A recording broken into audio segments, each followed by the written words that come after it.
Jared, Ayan, magandang hapon sa inyo mga kapatid. Tuloy tayo dun sa ating pinag-uusapan, gaya ng mga sinabi ni Karashid. Binasa niya rin yung mga ilang talata, kaya hindi daw Diyos si Kristo, kasi daw dumaig sa Diyos. Kasi daw, nanalangin sa Diyos. Hindi naman dahilan yun para hindi mo paniwalaan na si Kristo yung Diyos bakit? Alam nga namang hindi siya manalangin dun sa Diyos, mas dakila nga ang makaysa sa Kanya. 14:28 ng 1. Narinig yung paano sinabi ko sa inyo, papanaw ako't paririto ako sa inyo. Kung ako'y inyong iniibig, kayo mga gagalak dahil ako'y pasasama. Bakit? Sapagkat ang Ama ay lalong dakila kaysa akin. Tutol ba tayo doon? Tutol ka ba doon? Basta dakila naman talaga siya basta dakila naman talaga sa Kanya yung Ama. Kaya, normal lang manalangin siya diyon. Bakit? Nakitulad kasi siya sa tao. Basahin ulit natin ng Filipos 2:5 hanggang 8. Mangagkaroon kayo sa inyo ng pag-iisip na ito'y na kay Kristo Jesus din naman. Na bagamat siya'y nasa anyong Diyos, ay hindi niya inaring isang bagay na nararapat panagnan. Ayun yun, yung pagkapantay niya sa Diyos. Kundi bagkus hinubad niya ito at nag-anyong alipin at nakitulad sa mga tao. Ay ibig sabihin na nakitulad sa tao, kung paano nananalangin ng tao, kung paano dadaing ng tao sa Diyos, gano'n rin dadaing si Kristo sa Diyos. Bakit? Dahil nakitulad siya sa tao. Problema ba yun? Wala namang problema dun maganda nga yun, dalawa Diyos Ang masama, dumami, demonyo. Bakit? Ikalawang Timoteo 3:1. Datapwat alamin mo ito sa mga huling araw ay darating ang panahon mapanganib.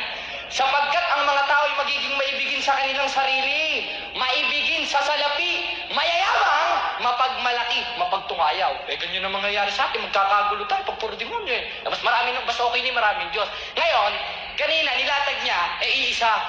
Hindi ko natanong sa kanya, pag sinabi bang isa, absolute one ba yun? Pag sinabing isa, hindi pwedeng absolute one yun. Pag sinabing isa, pwedeng madami yun. 17:11 ng 1. At wala na ako sa sanlibutan, at mga ito'y nasa sanlibutan pa. At ako'y paririyan sa iyo, amang banal. Ingatan mo sila sa iyong pangalan, sila plural. Ibig sabihin, yung mga tinutukoy dito, yung mga first century Christian, ingatan mo sila sa iyong pangalan. Yaong mga binigay mo sa akin upang sila'y maging isa. Gaya naman natin. Yung mga unang Kristiyano pala, pinag-isa. Kay Karasi, pag sinabing isa, absolute one. Hindi. Biblia usapan natin, sa gawin mo literal. Pag sinabing isa, pwedeng dalawa. Gusto mo, gawin ko pang isang buong barangay, Karasi. Hamunin mo akong showdown. At patutunayan ko na pwedeng isang barangay yung Diyos ayon sa Biblia. Ngayon. Huwag tayo tumawa mga kapatid. Dos ng Ecclesiastes. Aking sinabi tungkol sa tawa, ito'y ulul. Ayoko naman ganyan. Huwag tayo tumawa. Kasi stand natin ito Ngayon, anong patunay na si Kristo'y Diyos ayon sa Biblia? Unang-una, tanungin natin ang mga apostol, hindi si Karashid. Kasi, kalaban daw ako ni Pablo. Kalaban daw ako ng Biblia. Paano sasabihin kalaban ako ng Biblia? Ginagamit ko nga yung Biblia. Napaka-impertinente naman. Kung sasabihin mo kalaban ako ng Biblia, ginagamit ko nga. Ikaw ang kalaban ng Biblia, pero ginagamit mo yung Biblia. Impertinente. Insensado. Kung baga nga sa wikang Tagalog, insensado alsado. Pero, kung pagbabatayan natin ng Biblia, maraming patunay si Kristo yung Diyos Ngayon, ginamit niya si Apostol Pablo. Di gamitin rin natin si Apostol Pablo.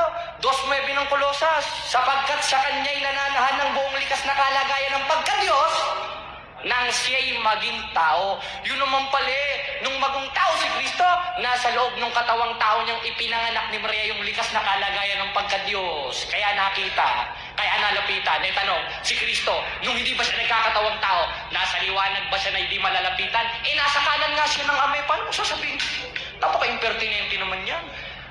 Out of context Napaka-out of context, impertinente. Insensado. Bakit? Nung nasa kanan siya ng Diyos, kung tao siya, baka kalapit ba siya sa Diyos? Bakit?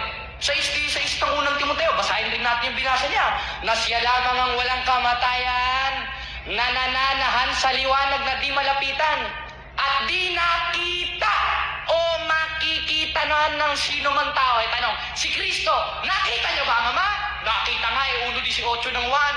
Walang taong nakakita kailanman sa Diyos. Sino nakakita?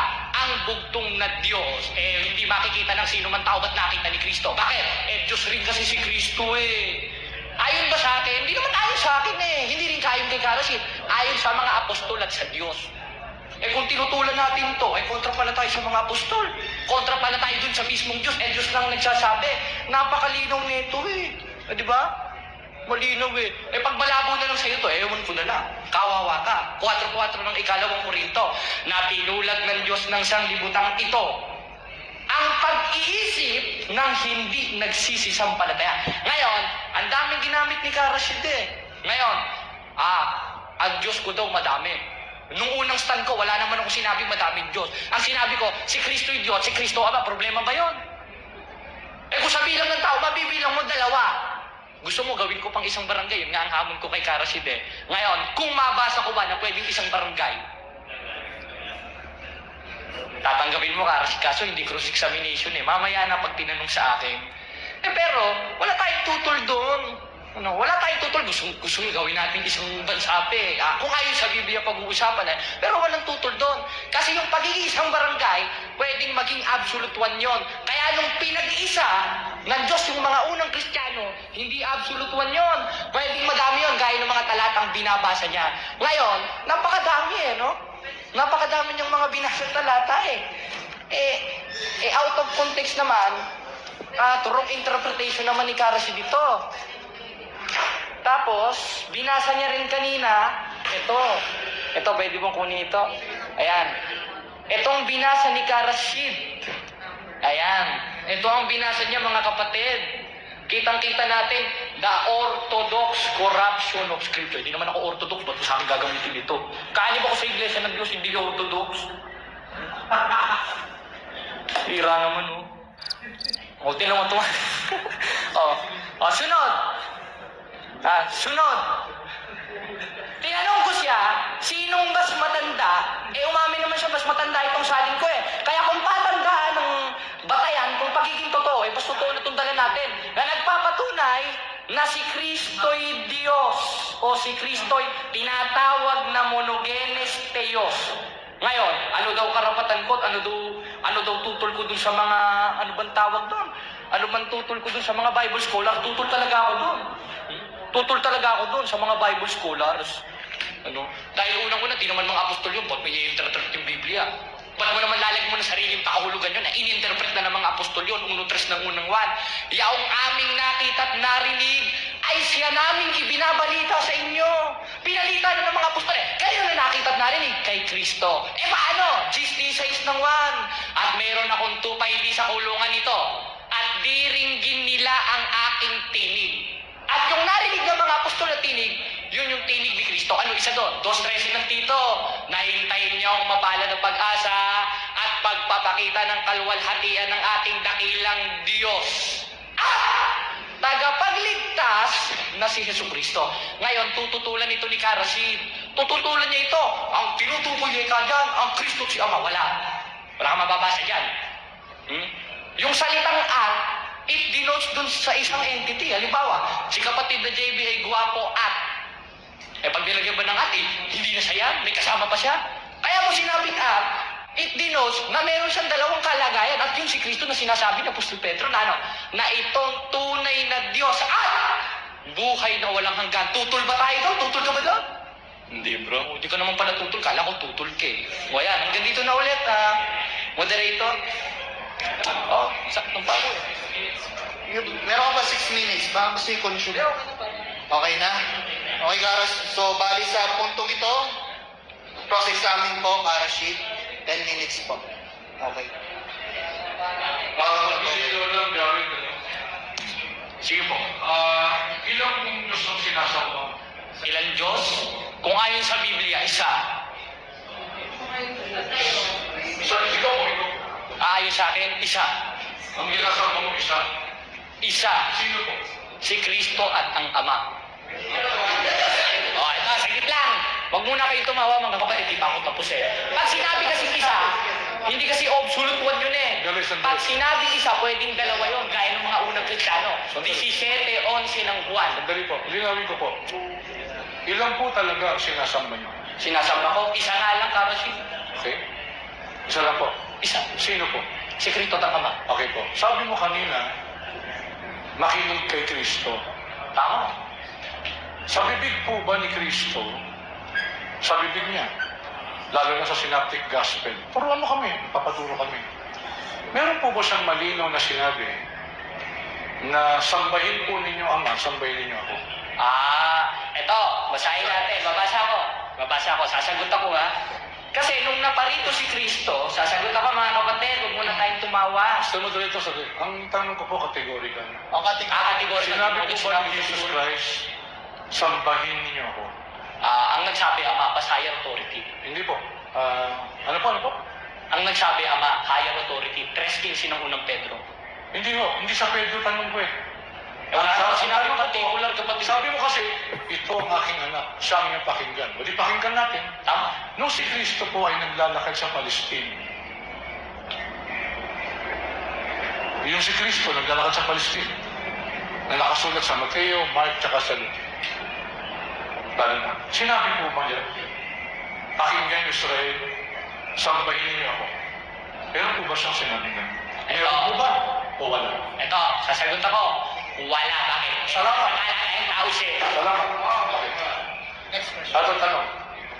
Sabi mo kanina, pinasa ni Pilipos, hinubad ni Jesus Christ ang kanyang pagka-Diyos. Ano Yung pagka-Diyos, ang hinubad, yung pagkapantay sa Diyos. Babasahin ko. Babasahin ko. Siya sumagrito. Babasahin ko. Nagtatanong siya, I am under cross. Kukuling ko basahin. Sandali. O, basahin natin. Okay, sandali. Ang Filipo. Sabi ko sa talatang hindi, huwag mo na masahin. Ito, nandito na ako. Dito. Para maliwanag. Bagamat siya'y nasa anyong ng Diyos, hindi niya minarapat na maging kapantay ng Diyos. Bagkus hinubad niya ito. Nakitulad sa tao. Ngayon, nung hinubad po niya ang pagka-Diyos, Diyos pa rin po ba siya? Hindi naman yung pagka-Diyos ang hinubad eh. Ang hinubad, yung pagkapantay sa Diyos. Babasahin ko. Nakalagay po ba doon, hinubad niya ang pagkapantay sa Diyos o hinubad niya ang kanyang pagka-Diyos? Ngayon, kung mabasa ko na ang hinubad niya yung pagkapantay sa Diyos, aminin mo, kanya kayo, kapatid. Mga kapatid, ito po ay subject for interpretation. Yun ang interpretation. Sige, ito. Basahin natin sa isa. Objection mo director. Sino mag-i-interpret? Hindi ako, hindi rin siya. Ang mag-i-interpret o ang babasa, moderator. Ngayon, pag hindi ko nabasa na ang hindi niya hinubad ay pagkapantay niya sa Diyos, tayo na ako. Nung ubang hinubad niya ang kanyang pagka-Diyos, ay Diyos pa o ba siya? Ang hinubad niya yung pagkapantay sa Diyos. Babasahin ko nga kano si Dave. Sandali po, nilino ko ho. Ngayon, yung pagkapantay sa Diyos, kay pagka-Diyos, itong tanong. Sinuot po ba niyang muli? Sinuot uli nung umakyat siya. Bakit? 15:50 ng unang Korinto, ang laman at dugo ay hindi magmamana ng kaharian ng Diyos. Kaya naman umakyat siyang tao. Sa langit na po si Kristo. May nakasulat po ba kapantay niya ng Diyos? Kapantay? Anong pantay ang sinasabi niyo? Yung size o yung glory? Teka naman ang dami ko pang I-clarify niyo, I am under Alam natin, cross. pagkapantay siya ng Diyos. Pagkapantay? Sabi mo kasi, hinubad niya ang pagkapantay niya sa Diyos. Eto, tanong. Nung bang hinubad niya ang pagkapantay sa Diyos, muli niya bang sinuot? Sabi mo, oo, sa langit. Eto, tanong. Nung nasa langit na siya ngayon, magkapantay ba sila ng Diyos? Oo o hindi? Magkapantay sa pagka-Diyos, pero hindi sa... Sandali. Bakit? 14:28 naman. Ang Ama ay lalong dakila kay sa akin. Magkapantay sa Diyos. Eto, may mababasa ka ba? Na ano? Si Jesus kapantay niya ang Diyos sa langit ngayon. Sige. Pero Ngayon, kung mabasa ko, ano ka na? Pagpantay sila. Si Jesus kapantay ng Diyos. Ito. Hindi letra por letra. Hindi letra por letra. Letra por letra. Hindi letra por letra. Pag may nabasa ka, talo na ako. O sige. Ito, shoulder, moderator. Ito, shoulder, moderator. Ito. Sabi niya, Sinabi niya pagkapantay ng Diyos. Sandali. Pag nabasa ko, talo na siya. sabi niya, si Jesus daw, magkapantay sila ng Diyos sa langit. Kasi mababasa sa Bible, chapter 3 verse 30, alipin siya ng Diyos. Ngayon, sabi niya, makapantay sila sa Diyos, ng Diyos.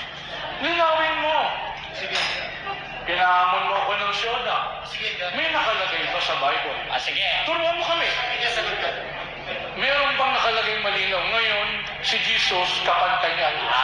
Ngayon, Karasid, kasi ang hamon mo, showdown eh. Pag nabasa ko ba, tatanggapin mo, talo ka na't nagkamali ka. Kapantay ng Diyos. O babasahin ko, hindi letra por letra. Letra por letra nga. O sige, ganito rin naman. Sabi ko may rin mababasa ka ba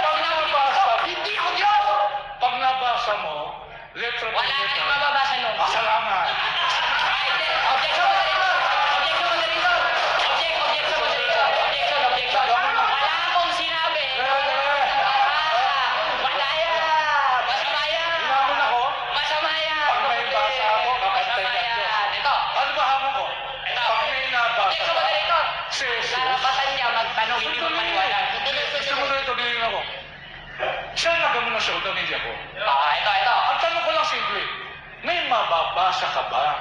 Si Jesus, kapantay ng Diyos sa langit. Sabi niya, kung may nabasa ko, talo ka na. Sabi ko, pag may nabasa ka, letra por letra, na si Jesus, kapantay ng Diyos sa langit, sige na. Ano na ako? Sige. Magpirmahan tayo, Karasin. Hindi, huwag na. Pirmahan tayo. Ngayon, pag nabasa ko ba, tatanggapin nyo, tayo na kayo, nagkamali kayo. Ano ba talaga? Magkapantay o alipin siya ng Diyos? May mababasa akong magkapantay. Kaya lang naman naging alipin kasi nagpakababa, nakitulad sa tao, Filipos. Kasi, sandali. Kaya kung paano naging alipin ng tao, ganun rin maging Sandali. Kristo. Dali lang, tayo. Sabi mo nasa langit, Diyos na siya. Bakit po sa Acts, nasa langit na siya, no? Alipin po siya ng Diyos ayon sa 3:13 ng gawa. Kasi anak niya, anak nga siya ng kami. So, alipin May po anak siya. ako, alam Sandali, alipin po ba siya o kapantay ng Diyos? Ito pagkapantay sila sa kalagayan, pero sa kalwalatian, mas dakila ang Ama. May mababasa ako niyan. Ano ba talaga? Iyo, sandali. Sige. Para kasi sinasabi mo na yung kape tsaka alak pareho lang. Parehong inumin. Sandali. Parehong inumin. Sandali. Parehong inumin.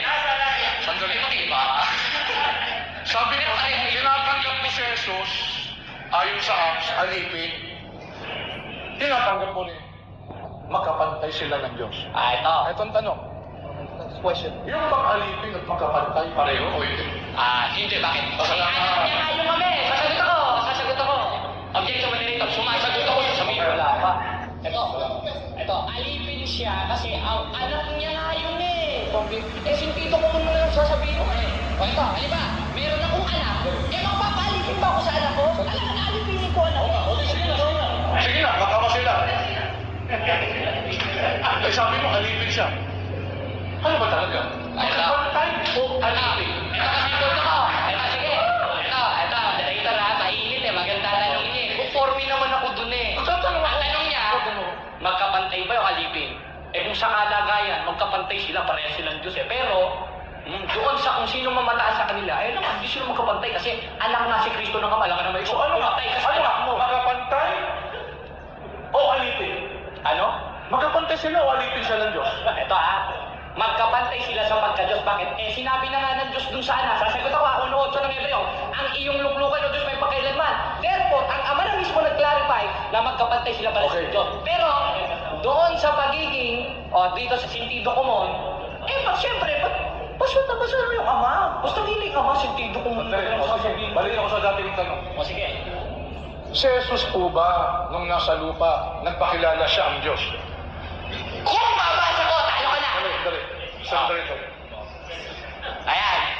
May mababasa ako. Pag nabasa ko, talo ka na. Asan yung Bible ko? Objection moderator kayo saksi dito Tanong niya, mayroon bang mababasa na sinabi ni Kristo nung nandito siya, pinakilala siya Diyos? Ngayon, pag nabasa ko, talo ka na. Sandali. Talo ka na pag nabasa ko. Meron kasi akong Bible dito, 2008, revised, Aramaic into English. Sa akin, 1905. Okay? Nakalagay po doon, sabi ni Jesus, siyempre, I am the living God. Ito. Ayun. Ito po ay bigay sa akin ng dating daan. Ang bagong ang Biblia. So, turuan mo ako kasi hindi ko nabasa. Dito po ba, letra por letra, sinabi ni Jesus, ako ang Diyos.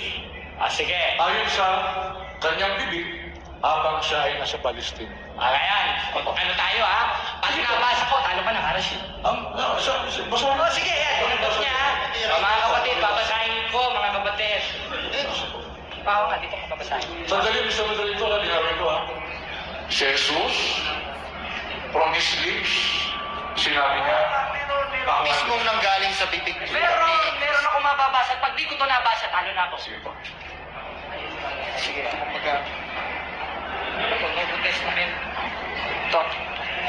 New Testament. Dali lang, si Jesus, Sa gitna pa. kinuot si Jesus sa Mateo, sa Marcos, sa Lucas. Babasahin niyo ako. Baka nagbabasa ka sa Isaias, nagbabasa ka sa kay Pablo. Ang tanong ko, Mr. Moderator, from his lips. From his lips. Nakapasahan mo ko sa Revelation, panaginip yan Habang naglalakad si Jesus, ang common ground natin ino si Jesus. Pero, Naniniwala kami kay Jesus. Kasi sabi ni Jesus sa Quran, sa lips niya, Inni Abdullah. Ako'y alipin ni Allah. Nalilito ba tayo doon? Hindi. Sabi mo, may sinabi si Kristo letra por letra. Ang tanong ko sa iyo, habang siya'y naglalakad sa Palestine, nangangaral sa Jerusalem, kausap niya ang mga Israelita, sinabi po ba niya, ako ang Diyos? Meron! Ngayon, tatanggapin nyo pag nabasa. Pag nabasa ko, talo na kayo. Lusot talaga. Basahin mo na. Galing mismo kay Jesus. Babasahin ko. Galing mismo kay Jesus. O sige, wala mag-i-interrupt, moderator. Babasahin ko. Babasahin ko. Ngayon, sa punto na ito, eto, wait lang. Wait lang mga kapatid. Ngayon, sa punto na ito, walang ibang kausap si Satanas dito, kundi si Kristo. Alam ka naman yung kapatid, man pwede bumaba dito. Ngayon, babasa ko. Sabi ni Jesus. Patotoo ni Jesus. Talo na sila mga kapatid, ha? Kung nabasa ko.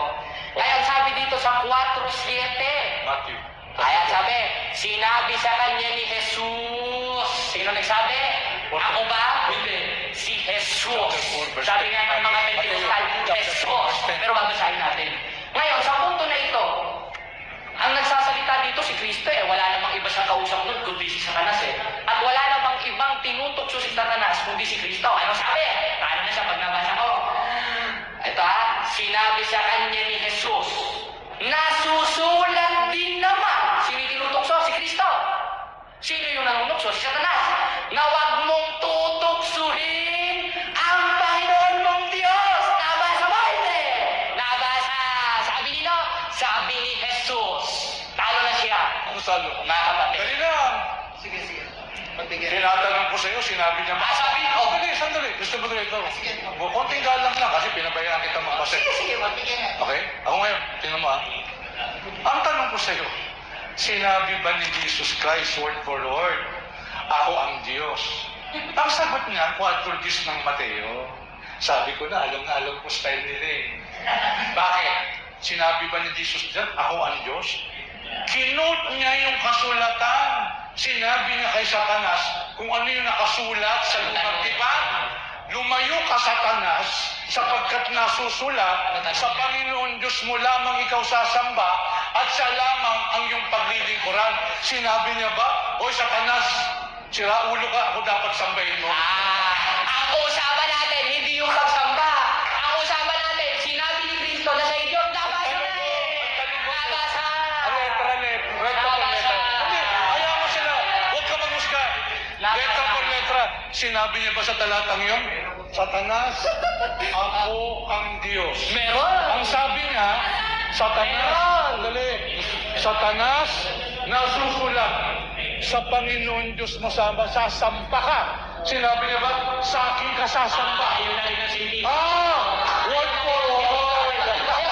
Ay, sinabi ba si Satanas ang tinutokso niya yung ama? Tapos na. Meron pa. Meron pa ba? Meron pa? Meron pa ilang 2 minutes pa. Tayo Ano? Okay. Thank you. Nabasa.